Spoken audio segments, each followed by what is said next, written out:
Assalamu alaikum, mesdames et messieurs, bonjour. Bienvenue à ma chaîne éducative Beltech. Notre cours d'aujourd'hui, c'est des généralités sur la thermodynamique. Alors, avant de passer aux détails sur la thermodynamique, il faut connaître d'abord c'est quoi d'abord la thermodynamique. Alors, la thermodynamique est composée de deux mots, thermo et dynamique. Thermo, ça vient de mot température. Dynamique, ça vient de mot dynamisme ou bien la pression. Alors, la thermodynamique, c'est la relation entre température et pression. En général, la thermodynamique, c'est une science qui étudie les échanges d'énergie et le milieu extérieur. Le système est une partie de l'univers étudié, ou bien le matériel qu'on veut étudier. Le milieu extérieur, c'est le reste de l'univers. Donc, on peut écrire que l'univers, c'est le système plus le milieu extérieur. Voilà. Passons aux classifications de systèmes.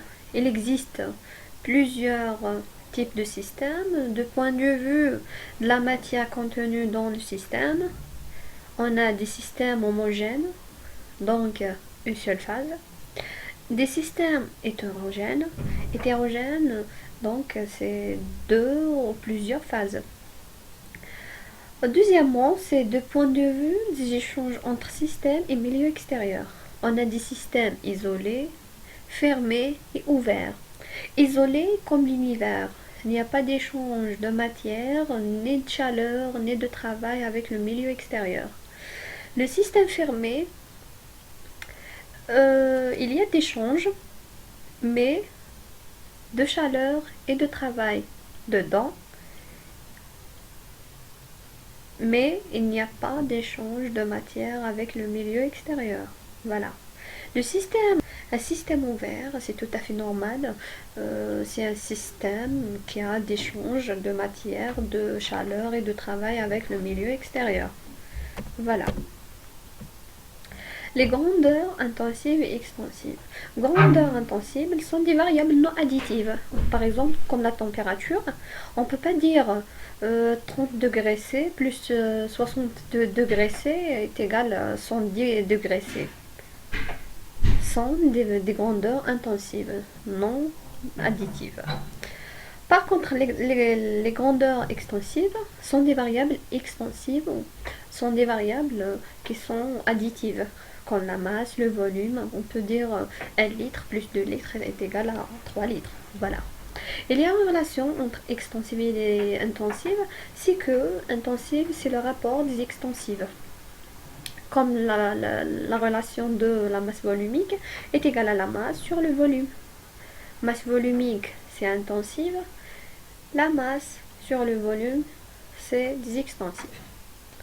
Alors, les variables d'état et les fonctions d'état. Variable d'état, c'est un nombre minimal de paramètres qui peut décrire un système, comme la pression, la température, le volume, la fraction molaire, ainsi de suite. Par contre, les fonctions d'état, c'est le reste des grandeurs d'état, qui dépendent des variables d'état. Par exemple, ici, le nombre de moles est égal à PV sur RT. Les PV sur RT, c'est des variables d'état. Et N, le nombre de moles ici, c'est une fonction d'état. Voilà. Alors, passons aux transformations d'un système. Il existe plusieurs transformations du système. On a transformation isochore. Isochore, ça vient de volume. Donc là, ici, volume est constant. Donc la dérivée de volume est égale à 0. C'est nul. La transformation isobar. Bar, c'est l'unité de pression. Donc ici, isobar, la pression, elle est constante. Donc delta P, ou bien la dérivée de pression, est égale à 0. La transformation isotherme. Isotherme. Donc terme, ça vient de mot température. Donc isotherme, c'est que la température, elle est ici constante. Donc delta T, la dérivée de température, est égale à 0. On a aussi la transformation adiabatique. C'est une transformation au cours desquelles il n'y a pas d'échange de chaleur avec le milieu extérieur. Ici, que est égal à 0. Aussi, on a des transformations ouvertes et une transformation fermée. Ouverte, c'est quoi? Est une transformation où l'état final du système est différent de l'état initial. On a un est différent de 2. Voilà.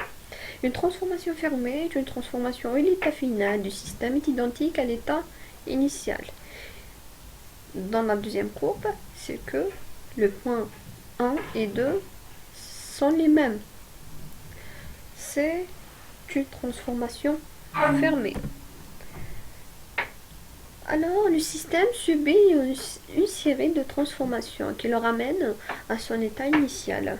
De 1 à 2, de 2 à 3, de 3 à 4 et de l'état 4 à l'état 1. Revenons à l'état 1. Ce qu'on appelle le système cycle thermodynamique. Voilà.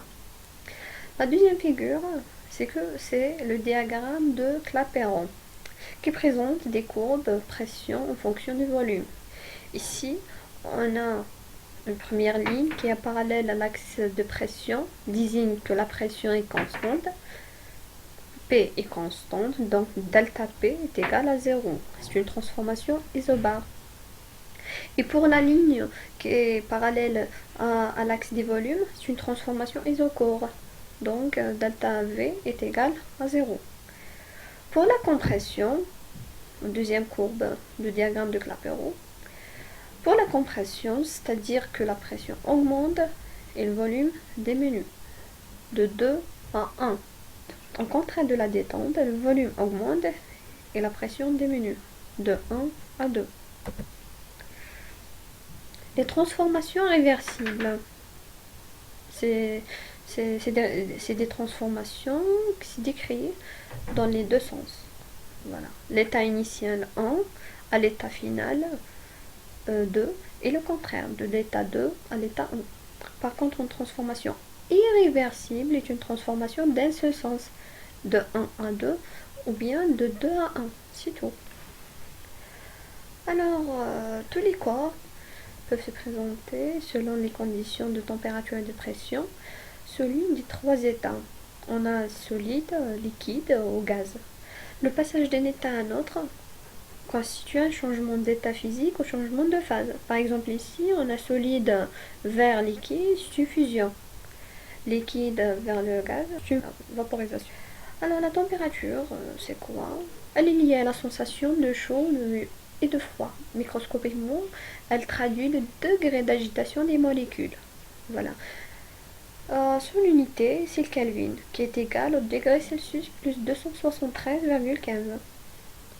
On peut mesurer la température en utilisant des thermomètres. Voilà.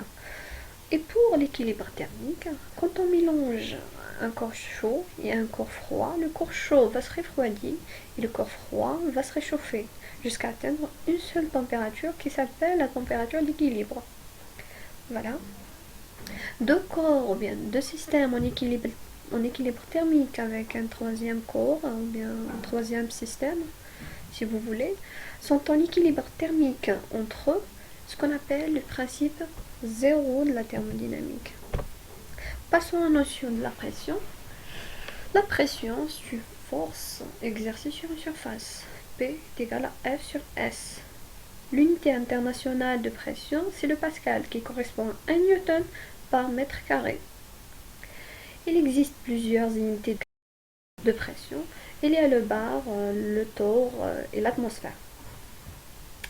Le gaz parfait, c'est quoi? C'est un gaz dont il n'existe pas d'interaction entre les molécules, contrairement au gaz réel. Le gaz parfait, c'est PV est égal à nRT. Les lois de Boyle-Mariotte et loi de Gay-Lussac et Charles. Loi de Boyle-Mariotte indique qu'à température constante, la pression est inversement proportionnelle au volume. Par contre, loi de Gay-Lussac et Charles indique que à volume constant, la pression est proportionnelle à la température. Et à pression constante, le volume est parallèle ou bien est proportionnel à la température. On a terminé le cours d'aujourd'hui. Merci pour votre attention. Et n'oubliez pas d'abonner à ma chaîne Beltech pour recevoir toutes les nouvelles vidéos et les partager avec vos amis. Merci et à bientôt.